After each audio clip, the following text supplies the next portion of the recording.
Donc en fait, j'ai rarement épargné quand j'étais jeune, dans la mesure où ma mère m'avait offert une assurance pension et que je ne trouvais pas que je gagnais tellement d'argent et que j'arriverais jamais à mettre un franc de côté. Et donc j'ai commencé à chercher des coopératives. Enfin, j'ai commencé à m'inscrire au réseau Finance Alternative pour essayer de comprendre mieux le système de la finance et de savoir où je pouvais mettre mon argent. J'étais assez naïf, je pensais qu'il y avait d'autres endroits où on pouvait, quoi, hein, qu'il y avait le choix. Mais en fait, il n'y a pas beaucoup de choix. Il y en a quand même un peu, mais... Et donc j'ai commencé à acheter plutôt des parts de coopératives.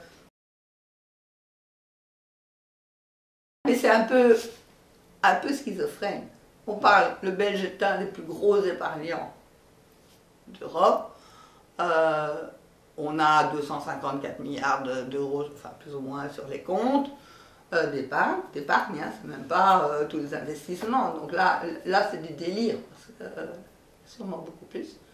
Et à côté de ça, on dit, il faut épargner. Or, on sait que si on épargne, c'est de l'argent qui dort, qui ne rapporte quasiment rien. Comment encourager les gens à rapporter de l'argent alors que ça ne leur rapporte rien? Pas le plaisir de boire une bière. Et donc, c'est pas logique.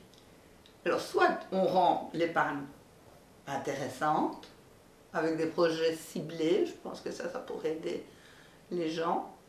Soit on fait aussi de l'éducation à la comptabilité ménagère, domestique, la tirelire, le carnet d'épargne que j'ai eu pendant 2-3 ans, donc il y a longtemps qu'elle a disparu, où tous les mois papa et maman mettaient un peu pour aller au sport d'hiver, enfin aux classes vertes. L'enfant avait, c'est bon parce que l'argent avait été, on avait un carnet, on savait ce que c'était.